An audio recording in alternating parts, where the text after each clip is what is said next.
E eu espero colaborar bastante para esclarecer mais sobre esse tema junto contigo, Luiz, aqui, que eu acho que vai ser muito interessante.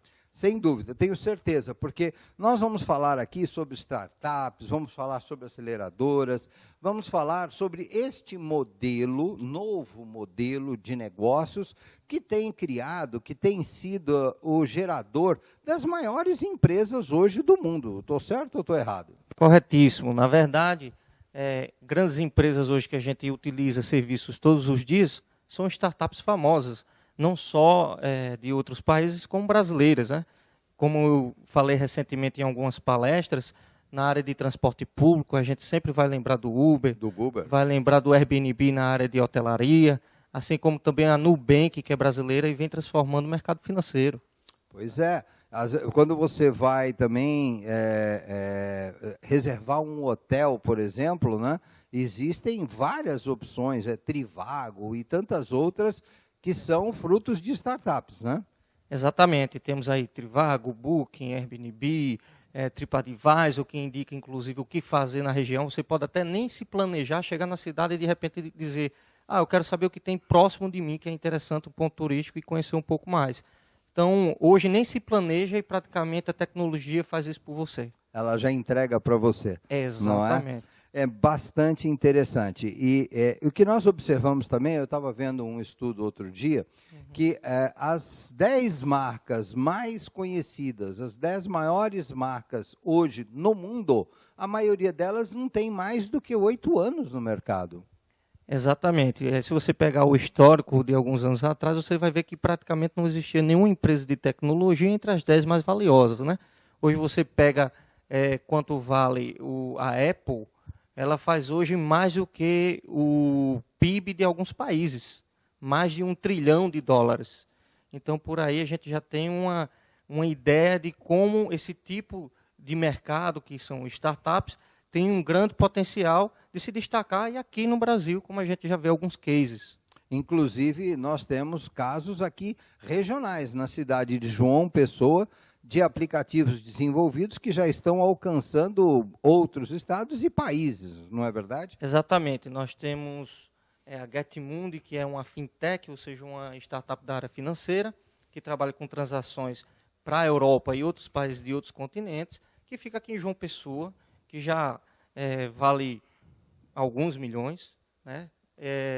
Temos também uma outra empresa chamada Mavip, que hoje é referência na área de registro de marca, tudo feito automaticamente, tanto que o Vinícius Travasso, o CEO, e também um grande amigo nosso, participou da abertura dos trabalhos do TCU esse ano, em Brasília, falando mais sobre o seu trabalho. Então, aqui eu só citei 2, mas temos dezenas de oportunidades surgindo em João Pessoa.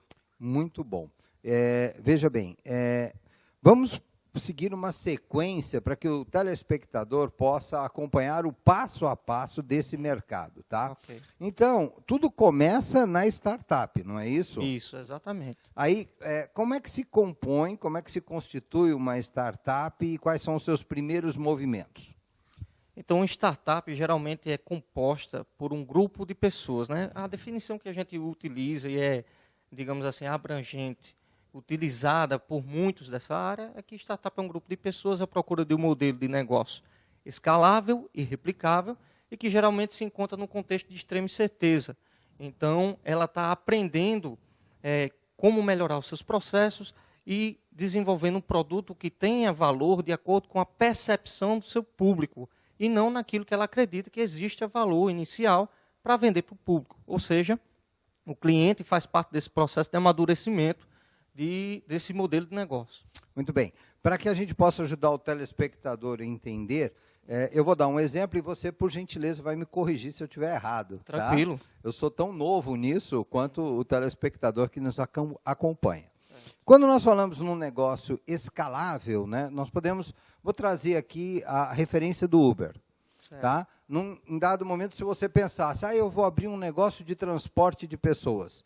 Então, você pensaria num negócio na sua cidade, onde você constituiria inicialmente uma frota, onde você ia traçar uma forma de atingir um determinado público e, com o passar do tempo, você iria expandir.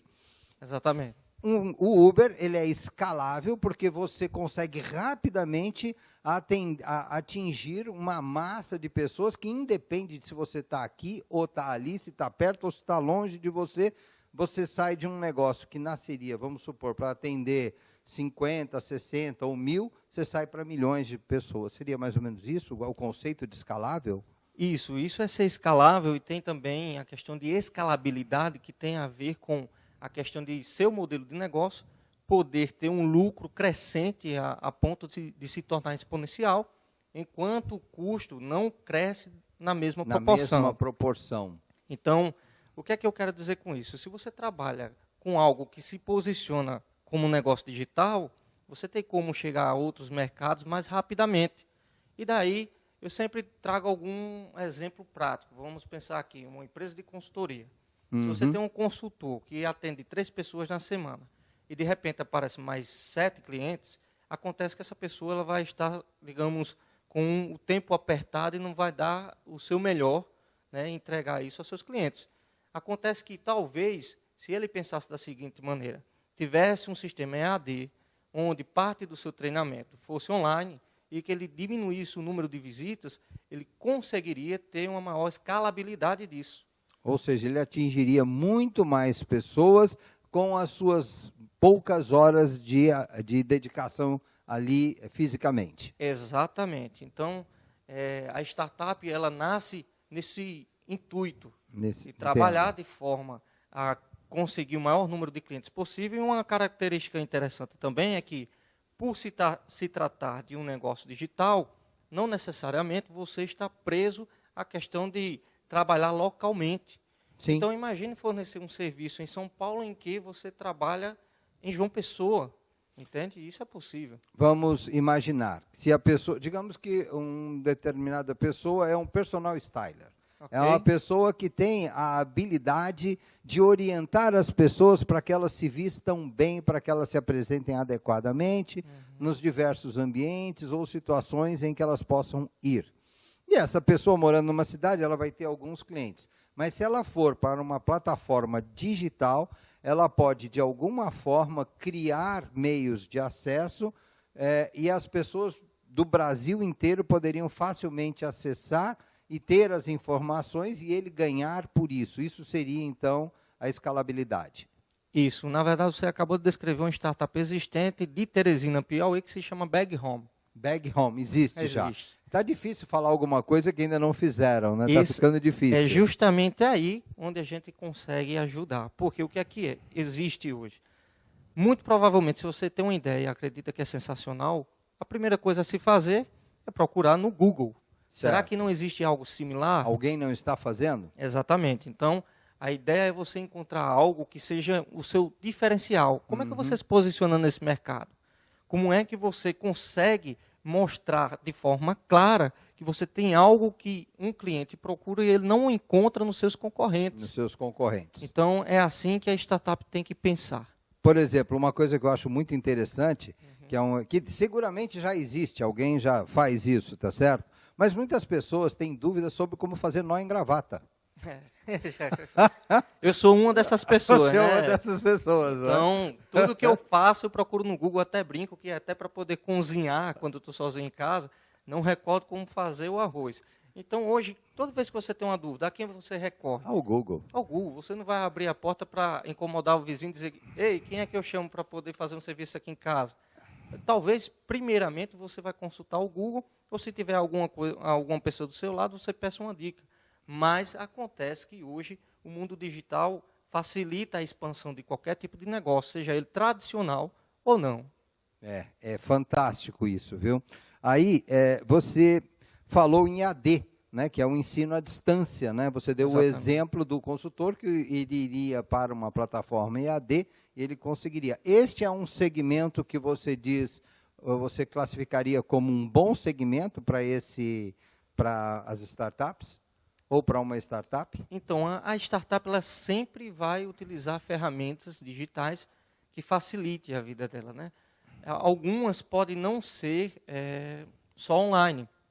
A gente pode trazer aqui a Zite, acredito, que é o nome da startup que foi investida pelo Carrefour, como um modelo de supermercado, mercadinho, totalmente automático. Então, hoje você consegue lá em São Paulo, onde tem essa loja... A loja da Zait. Exatamente. Entrar, comprar qualquer produto, não tem caixa, não tem nada. Simplesmente as câmeras conseguem entender quais produtos você pegou na prateleira e, no final, na saída, você tem um ambiente onde você olha para a câmera, ele identifica você pela face e daí debita direto no seu cartão que já está pré-cadastrado na plataforma. Com reconhecimento de face. Exatamente. Ou seja, pegue e leve. Pegue e leve, exatamente. Não é pegue e pague. É pegue e leve, porque e você vai receber a conta. Isso, de forma fácil, rápida, feliz, eficiente. Sem fila. Sem fila. Que fila, olha, eu acho que é aquilo que ninguém aguenta mais é fila, né? É impressionante. Você entra numa farmácia, a pessoa fica ali na farmácia 1 hora escolhendo o que vai comprar, um creme, alguma coisa. Quando vai para o caixa, tem 3 pessoas, ela já se impacienta, né? É verdade. Porque aquele tempo ela não quer dedicar, ela não quer perder. Ela se dispõe a perder 1 hora escolhendo, mas ela não se dispõe a perder 5 minutos esperando. É uma facilidade que as startups trouxeram nesse sentido, e a gente tem um case muito bacana que é americano, é o Dollar Shave American, se não me engano, que trabalha como um clube de assinatura de lâminas de barbear. Sim. Então, geralmente, os homens não queriam perder parte do seu tempo indo a um supermercado só para comprar esse produto. Que tal pagar para receber isso em casa? Em casa. E esse é um tipo de modelo de negócio em que vem crescendo bastante. O serviço de assinatura de coisas que são básicas e que você utiliza com frequência. Muito bom. Inclusive, também tenho conhecimento de uns botões que se colocam dentro dos armários das despensas, que, por exemplo, eu tenho a minha marca de café que eu gosto, e eu coloco 3 embalagens ali. Quando eu pego a última embalagem do café, eu aperto aquele botão, no dia seguinte estão entregando o café na minha casa, eu não preciso nem fazer pedido, nem já vai para o meu cartão direto, eu só aperto o botão na prateleira, acabou o café, daqui a pouco chega o café na minha casa, e eu não tenho que me preocupar com mais nada. Isso. Vamos falar um pouquinho mais da startup, antes de nós passarmos para a aceleradora, para que a gente possa entender direitinho. Ela tem etapas, não é? Isso. Então, vamos lá. A ideação é o primeiro momento. Eu sempre falo o seguinte, a ideia, que as pessoas que estejam me assistindo agora me perdoem, mas ela não vale nada. A ideia, né? A ideia ela é essencial para dar o start, mas o que faz de uma ideia um negócio de sucesso é justamente o poder de execução do time envolvido. Colocar para funcionar. Exatamente. Eu sempre digo nas minhas palestras também que quantas ideias você teve ao longo dos últimos 5 anos? Quantas dessas ideias você implementou e quantas você persiste até hoje, nesse momento? Então, eu sempre digo que se você tiver uma dessas ideias e persiste até esse momento, você é um herói. O que eu quero dizer com isso é que justamente o valor está na execução. Na capacidade de execução. Isso. E startups trouxeram, metodologias e ferramentas que facilitam a inovação. A inovação e a execução. E isso tornando mais eficiente o processo de construção de novos produtos e serviços e até modelos de negócio. Vamos pensar aqui como é que fazia a IBM há um tempo atrás para construir novos produtos. Passava-se 5 anos e meio, por exemplo, desenvolvendo algo novo. Quando chegava no mercado, você não tinha noção se aquilo seria bem aceito ou não. Então, o desperdício de recurso envolvido nesse processo era muito grande. A startup ela veio para fazer o contrário.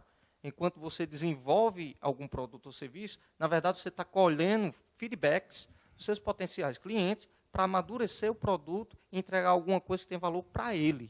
Quer dizer, é uma invenção interativa. Exatamente. Ao tempo que você inventa, você interage com o público para entender se a sua invenção está no caminho correto. E aí você vai fazendo os ajustes de forma que você vai aumentando a aderência ao gosto do cliente. Exatamente isso. E tudo que você faz numa startup não tem que ser no feeling. Qualquer tipo de negócio que eu me envolva, por exemplo, eu deixo isso muito claro, eu levo em consideração dados.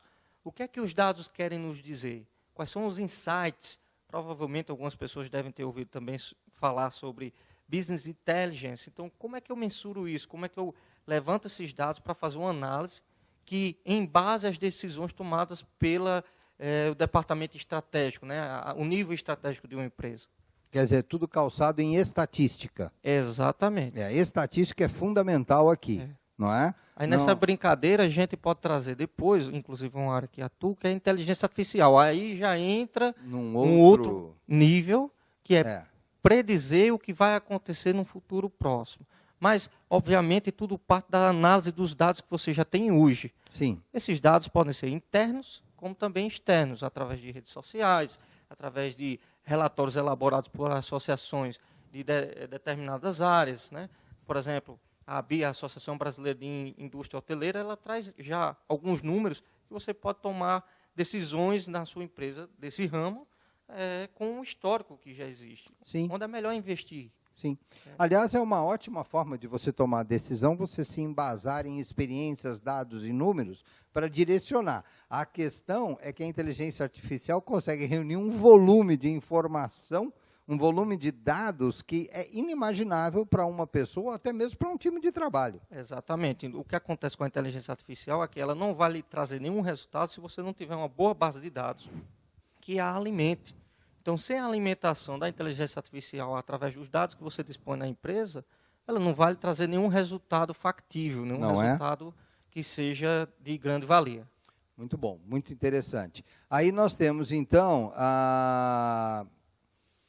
temos a etapa da ideação, depois temos a etapa da construção. Isso, a gente chama de MVP. Que é o MVP. Minimum Viable Product. Okay. Seria o produto mínimo viável. Tá. Isso nasceu de uma metodologia chamada Lean Startup, que no português seria startup enxuta, em que ele faz aquilo que comentamos já aqui, que é construir o produto, a sua versão mais simples, e amadurecê-lo ao longo do tempo com os feedbacks coletados de seus clientes. Aí tem a fase da operação e validação.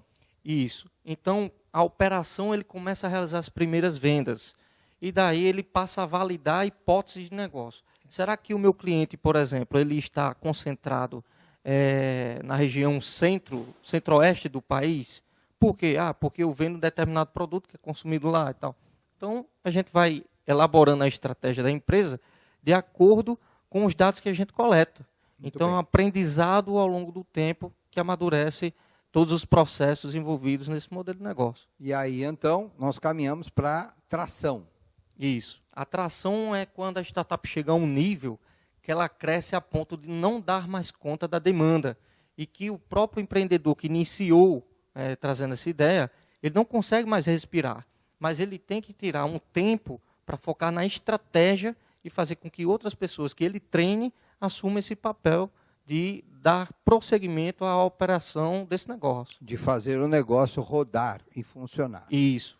Muito bem. E a aceleradora, ela já entra aí em algumas etapas que você falou, não é? Exatamente. O que é que a aceleradora faz? Simplesmente ela tenta amadurecer mais rápido essa startup, o seu modelo de negócio, trazendo ela para um programa de aceleração. Esse programa de aceleração tem um período de imersão, ou seja, durante um determinado período você vai trabalhar junto a outras startups selecionadas. Então, vamos pensar aí que num processo que a gente chama de scouting, que é a aceleradora convidando, atraindo startups, chegue a um número de 1.000 startups que participem. Daí ela faz um funil e cerca de 10 a 15 startups conseguem entrar no programa de aceleração, passando pelo processo de imersão, que é trabalhar em conjunto no mesmo local físico, amadurecendo as ideias com o apoio da startup, da aceleradora, que traz o know-how, faz um treinamento, promove conexões com pessoas-chave desse mercado, não só no Brasil como no mundo, além de ter a possibilidade da aceleradora investir, colocando um dinheiro junto com outros fundos e outros investidores, quando a startup já demonstra resultados relevantes. A aceleradora tem a capacidade, primeiro, a habilidade de identificar a viabilidade do negócio. Exatamente. De acelerar o processo de amadurecimento da consolidação daquele negócio como um negócio viável, e nesse momento, ela, diante desse dado, ela consegue ir a mercado, ela consegue captar investimento, o investimento necessário para que aquela startup evolua na velocidade mais rápida que for possível. Isso. Uma coisa interessante a ser dita aqui, no meu ponto de vista, nós temos um termo na área de inovação, que é unicórnio. Unicórnio descreve startups que chegou ao valuation, ou seja, quanto ela vale no mercado, de US$ 1 bilhão. De dólares. Isso. E daí nós temos hoje no Brasil 6 unicórnios e, por coincidência, inclusive hoje sai uma publicação em que temos mais um novo unicórnio, que é uma startup chamada Log, que trabalha com transporte também, né? E o que é que a gente faz? Eu posso trazer uma analogia aqui que faz com que a gente enxergue melhor o trabalho da aceleradora. Imagine que o CEO, ou seja, o diretor executivo dessa startup, ele é um motorista num carro de Fórmula 1. Tá. Certo? Ok. O carro é a startup. Tá. O time são as pessoas que estão lá no box, auxiliando, e sempre vai estar em comunicação com o CEO. Que é o piloto. Que é o piloto. E nós somos o motor desse carro. E a aceleradora é o motor. Exato. Entendi. Então, a gente consegue impulsionar. Só que muita coisa depende, em sua grande maioria, das decisões tomadas pelo grupo, pelo time. Principalmente pelo CEO, que ele toma esse papel de líder, né? Tá. Então, nós fazemos com que, através do know-how, da conexão e do investimento, ele chegue à linha de chegada mais rápido, ou seja, se tornar uma grande empresa que consegue escalar e tomar outros mercados. Tá. E alcançar a condição de 1 bilhão ser já uma empresa muito grande, né? Isso, nós temos aqui como unicórnio, que eu posso citar e recordo nesse momento, Nubank, é um unicórnio, né? Outra brasileira nesse nível é a 99, é uma empresa brasileira, né? Entre outras, e que se tornaram referência em seus mercados. Por exemplo, qual é a instituição financeira que hoje não pensa, a Nubank está no meu encalço, né? Sim.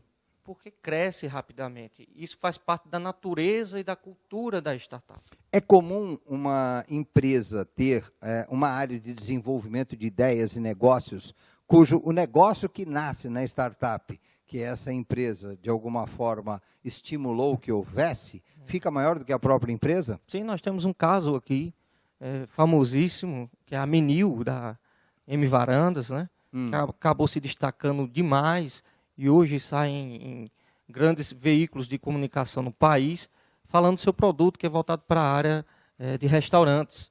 Então, o que é que acontece na prática? Grandes empresas investem em inovação, e daí uma coisa que consegue ter uma escala real, como startup, dentro da empresa, ela sai, e a gente chama esse movimento de spin-off.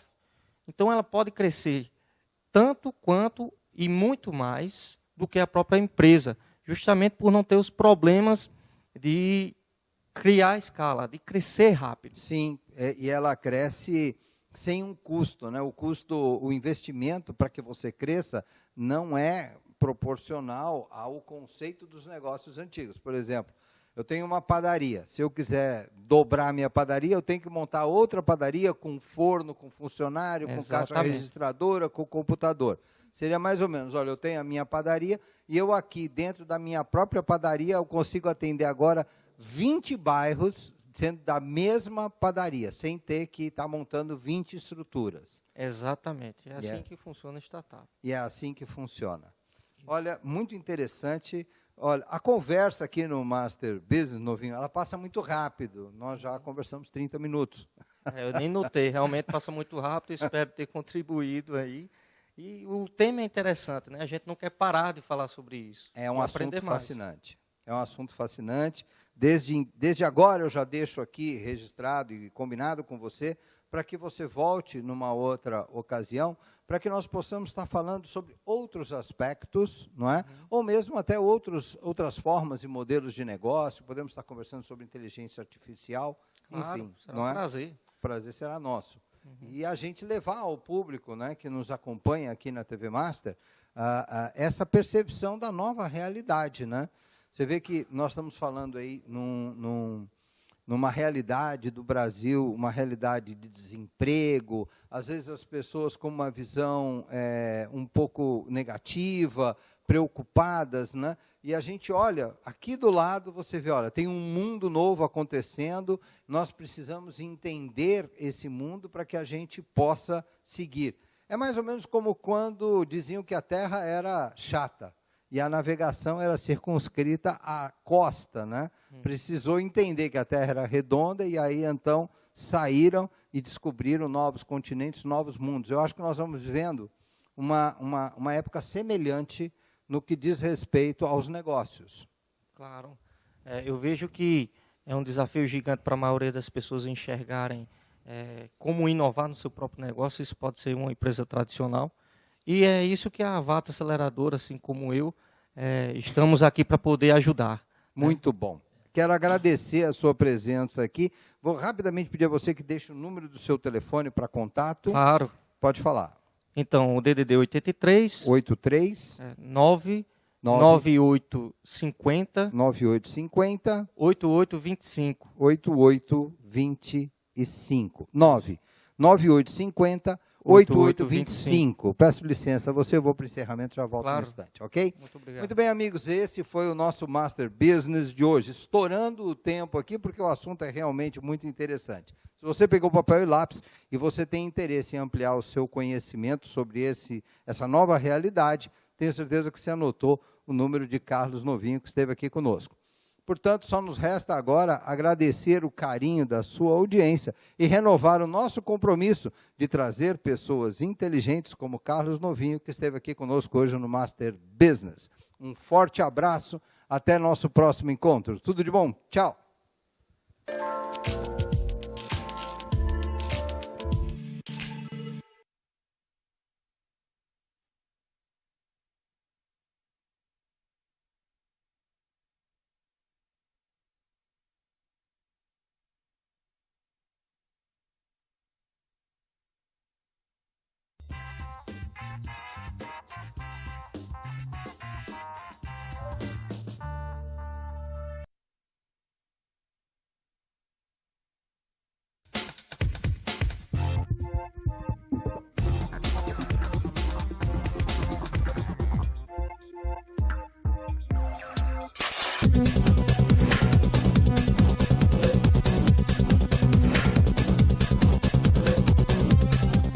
Começa mais um programa Bastidores. Obrigado, o senhor e a senhora, e você, jovem, por nos acompanhar todas as noites aqui no canal, na TV Márcio, canal 20. Você pode assistir o nosso programa no seu telefone celular. Um amigo meu, toda noite você diz, mas é bom dizer.